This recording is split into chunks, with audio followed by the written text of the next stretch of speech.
ជំរាបសួរបងប្អូនពីចម្ងាយថ្ងៃនេះដែរខ្ញុំមានមុខម្ហូបពិសេសមួយមុខទៀតនោះគឺឆាទំពាំងជាដំបូងយើងត្រូវការបើកមាត់កំប៉ុងដែលយើងដាក់ទំពាំងព្រោះថានៅស្រុកបារាំងនេះគឺយើងប្រើទំពាំងកំប៉ុងគឺយើងមិនមែនប្រើដូចទំពាំងនៅស្រុកខ្មែរគេលក់តាមផ្សារកាលពីដើមអញ្ចឹងណាបងប្អូនយើងក៏ហើយយើងចាក់ទឹកចាក់អីឲ្យអស់ហើយយើងយកទៅសាច់វាទេបងប្អូនហើយយើងលាងសាច់លាងអីវាឲ្យស្អាតហើយបន្ទាប់ពីយើងយកមកលាងទឹកលាងអីឲ្យស្អាតហើយយើងចាប់ផ្ដើមយកវាមកហាន់ជាចំណិតតូចដើម្បីងាយស្រួលក្នុងការចម្អិនផងដែរបាទហើយយើងក៏បានរៀបចំដាក់ចានរួចរាល់ហើយបន្ទាប់ទៀតយើងក៏ចាប់ផ្ដើមដាក់នៅគ្រឿងទេសមានដូចជាទឹកប្រេងខ្យងប៊ីចេងអំបិលរ៉តឌី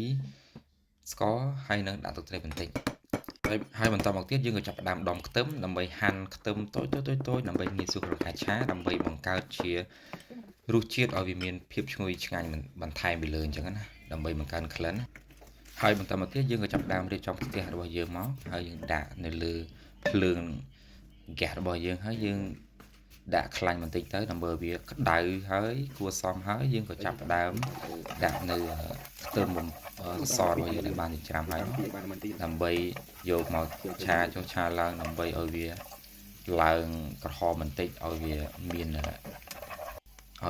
មានក្លិនឈ្ងុយបន្តិចសិនណាបងហើយយើងចាប់ផ្ដើមដាក់នៅសាច់ជ្រូកចិញ្ច្រាំរបស់យើងសាច់ជ្រូកចិញ្ច្រាំនេះគឺយើងបានកលុកក្នុងម៉ាស៊ីនមកដែរបាទហើយយើងកូរចុះកូរឡើងឆាចុះឆាឡើងដើម្បីឲ្យវាឡើងទៅជាពណ៌ក្រហមហើយនឹងវាឆ្អិនណាបងប្អូនហើយបន្ទាប់មកក៏យើងចាប់ផ្ដើមដាក់នៅគ្រឿងទេសដែលយើងបានចាក់រួចហើយនោះគឺទឹកប្រេងខ្យងរបស់យើងកូរចុះកូរឡើងត្រឡប់ចុះត្រឡប់ឡើងយើងត្រឡប់ចុះត្រឡប់ឡើងដើម្បីឲ្យវាមានពណ៌ក្រហមពណ៌ស្អាតហើយនឹងមានក្លិនឈ្ងុយបន្ថែមទៀតផងដែរបន្ទាប់មកយើងក៏ចាប់ផ្ដើមដាក់នៅស្កររបស់យើងបន្តិចទៅបាទហើយក៏យើងដាក់នៅទឹកត្រីយើងបន្ថែមបន្តិចទៀតដើម្បីបង្កើនជារសឲ្យវាមានរសជាតិកាន់តែឈ្ងុយឆ្ងាញ់បន្ថែមទៀតផងដែរបាទហើយយើងក៏ចាប់ផ្ដើមកូរវាឲ្យសព្វសាច់ដើម្បីឲ្យវាចូលជាតិបន្តិចសិនបងប្អូនហើយបន្ទាប់មកយើងក៏ចាប់ផ្ដើមដាក់នៅទំពាំងរបស់យើងដែលបានហាន់រួចជាសាច់ទៅផងដែរបាទយើងដាក់ចូលទាំងអស់ទៅហើយក៏យើងចាប់ផ្ដើមកូរត្រឡប់ចុះត្រឡប់ឡើងដើម្បីឲ្យវាកាន់តែមានរសជាតិកាន់តែឆ្ងាញ់ផងដែរបាទហើយយើងក៏នៅតែបន្តការត្រឡប់ចុះត្រឡប់ឡើងដើម្បីឲ្យវាកាន់តែឆ្អិនឆ្អៅគ្រប់សពទាំងអស់ទាំងបន្លែទាំងសាច់ទាំងណាបងប្អូនហើយក៏យើងចាប់ផ្ដើមភ្លក់សាមើលតើវាអាចទទួលយកបានទេរសជាតិប៉ុណ្ណាបាទអាចទទួលយកបានហើយគឺអែមមែនទេបាទ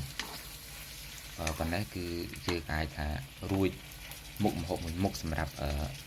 បាយថ្ងៃត្រង់របស់យើងបានហើយបាទឥឡូវយើងក៏ចាប់ផ្ដើមដាក់ decoration បន្ថែមទៀតបាទដាក់ម្ទេសឲ្យវាមានរូបភាពស្រស់ស្អាតទៅហើយនឹងបង្កើនឲ្យមានរសជាតិដូចជាផ្អែមប្រៃហើយនឹងហឹរតិចជាដើមហើយក៏យើងចាប់ផ្ដើមរៀបចំចាក់ដាក់ចានហើយបាទនេះជាទិដ្ឋភាពនិងសកម្មភាពដែលយើងបានឆារួចហើយបាទគឺអែម